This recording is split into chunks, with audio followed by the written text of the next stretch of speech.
Olá, amigos da TV Mundo Maior. A Organização das Nações Unidas declarou que é a favor do aborto em casos de suspeita de microcefalia e sugeriu que a lei seja modificada em países onde o aborto é proibido, como no caso do Brasil. O crescente número de casos da doença associados ao Zika vírus tem aumentado a discussão sobre o assunto. André, o que a doutrina espírita pode nos dizer sobre o aborto? A doutrina espírita recomenda sempre a manutenção, a preservação da vida, né? Não só da vida humana, como da vida de todas as espécies.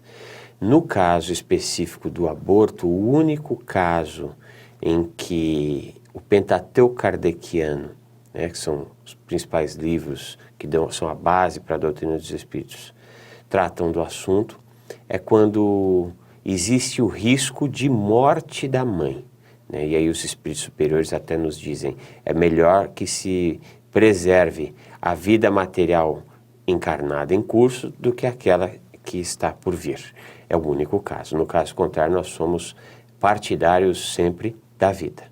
Qual pode ser a consequência espiritual caso o aborto seja legalizado nesses casos de microcefalia? O aborto como um todo gera consequências psicológicas e espirituais bastante danosas àqueles que praticam. Não só as mães, como os parceiros e também os profissionais da saúde que atuam para impedir o caminhar da vida. Já existem estudos sérios que tratam de aumento de depressão e isso abre espaço também para obsessão, né? Uma vez que o fenômeno da culpa se instala no psiquismo da mãe, do pai e do profissional de saúde. E, finalmente, aquilo que eu gostaria de chamar de síndrome da falência. Eu fali, eu tinha o objetivo de trazer um espírito à vida, me comprometi com ele na pátria espiritual e chegou aqui, eu mudei os meus planos. Espiritualmente, o que acontece com o feto abortado? Depende do espírito. Se aquele espírito que se encontra às vésperas de reiniciar no palco terreno, dentro de uma nova indumentária carnal, for um espírito dotado de capacidade intelectual, moral, né, um espírito bem resolvido, né, com fé, com tranquilidade, com esperança, ele vai perdoar aquilo que lhe foi feito e vai buscar uma nova oportunidade dentro daquele núcleo familiar ou através de um novo núcleo familiar. Porém, se for um espírito que estava aguardando há muito tempo aquela oportunidade, uma santa oportunidade de reiniciar no palco da vida, seja que em condições se deem, né? Para o espírito não importa se ele virá doente, se ele virá pobre, se ele virá em uma condição que não é a condição mais aceita entre a maioria dos encarnados. Para ele o que importa é a oportunidade do reajuste que só se dá, ou melhor, que se dá de forma melhor em relação às questões materiais quando estamos no palco terreno, na matéria. O objetivo do espírito, quando estando na matéria, é se sobrepor à matéria. E às vezes o espírito está lesionado em seu corpo espiritual, não tendo condições de encarnar um corpo absolutamente são, segundo aquilo que nós, no século XXI, consideramos como sanidade. Então ele precisa de uma encarnação microcéfala, hidrocéfala, não importa, com paraplegia, tetraplegia, com cegueira, com surdez, não importa. Ele precisa de uma encarnação onde aos olhos da ciência existe a deficiência, mas aos olhos do espírito existe o trabalho de iluminação, de eficiência do espírito, inclusive do seu corpo perispiritual. E qual é a responsabilidade espiritual de uma família que recebe uma criança especial? É grande. Ali existe o objetivo não só de curar o espírito, que precisa passar por uma encarnação com deficiência, mas também suscitar no núcleo familiar a importância do cuidar, do amar, não importa quem ali esteja, né? Do dedicar-se à iluminação daquela criatura. Quando nós recebemos o nosso seio familiar, filhos, que na verdade são irmãos de outras encarnações, adoentados, muitas vezes a sua doença é fruto da nossa invigilância em encarnações passadas.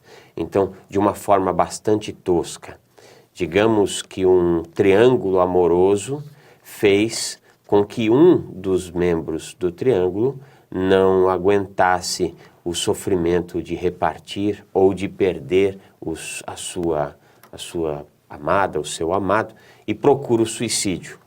Os outros dois, de uma certa forma, ou pelo menos um deles, são corresponsáveis no ato em questão. Então, podem acertar um contrato entre eles. Olha, nós vamos receber aquele que nós desencaminhamos lá no passado como nosso filho. Ou eu fui um latifundiário, alguém que expulsou pessoas de suas terras e fiquei com as terras dessas pessoas de forma imoral, né, irresponsável, e essas pessoas, alguma dessas pessoas se suicidaram em função da minha invigilância, eu sou corresponsável. Então eu preciso receber essa pessoa no seio da minha família. É como está no Evangelho. Quando você for apresentar sua oferenda a Deus e você se lembrar que algo que te desabone com seu irmão, volta, reconcilia-te com seu irmão e depois você volta a ofertar a sua oferenda ao Criador. Este volta e reconcilia com teu irmão é reencarna com teu irmão. Vem a ele nas condições que precise vir. Eu gostaria que você deixasse uma mensagem de reflexão sobre este assunto. Nós já dissemos isso aqui algumas vezes, mas acho que vale a pena repetir esta e talvez outras tantas. Todos nós que acreditamos em Deus, acreditamos que Ele é soberanamente justo, soberanamente bom, que Ele é onisciente e onipresente. Isso todas as religiões que acreditam em Deus acreditam nesses 4 atributos da divindade. Pelo menos a imensa maioria das religiões. Ora, se Ele é soberanamente justo, tudo tem uma razão de ser. Se Ele é soberanamente bom, Ele não vai permitir que algo que pareça em primeira instância, mal se dê em nossas vidas. Se Ele é onisciente, Ele tem ciência de tudo, onipresente, está presente em todos os lugares. Então, eu me pergunto, será que não é o caso de nós mudarmos o conhecimento científico que hoje, infelizmente, está atento apenas às questões materiais? Será que não é necessário que o conhecimento científico também se preocupe, até por análise, né? Já que muitas vezes os fatos não podem ser comprovados cientificamente, mas nós podemos comprová-los através da análise racional do caso em questão. Será que é justo nós assassinarmos criaturas que já estão em curso? Nós temos, por exemplo, um estudo feito na Paraíba, que me parece que é um dos estados onde é o maior índice de microcefalia e de casos de Zika, e o estudo nos traz o seguinte: para um número X de gestantes, 10% adoentaram, né, tiveram contágio pelo Zika vírus, né? Dessas 10%, só 5% adquiriram, né, tiveram o problema da microcefalia. Ou seja, se nós falarmos de um número de 100 mil gestantes, 10% disso são 10 mil gestantes. Se 10 mil gestantes, só 5% desses fetos apresentaram a má formação congênita, nós estamos falando de 500 crianças. Então, ainda que analisando apenas e tão somente o fato orgânico, biológico, sem levar em consideração o espiritual, se nós autorizarmos o aborto para todas estas 10 mil crianças, nós estaremos matando 9.500 crianças saudáveis, né? Então, talvez, ao invés da Organização das Nações Unidas recomendar o aborto, talvez ela pudesse recomendar que a sociedade se organizasse de tal forma de dar condições aos corajosos paizinhos e mãezinhas que recebam em seu núcleo familiar crianças adoentadas, não só com a microcefalia, mas outras tantas patogenias, dando melhores condições médicas, sanitárias, educacionais, né? Dando recursos mesmo para que esses irmãozinhos possam ser curados através da encarnação expiatória, provatória. Muito obrigada, André. Nós que agradecemos. E você, tem algum assunto que gostaria que fosse comentado pelo André aqui no boletim? Escreva um e-mail para faleconosco@tvmundomaior.com.br. Muito obrigada e até a próxima!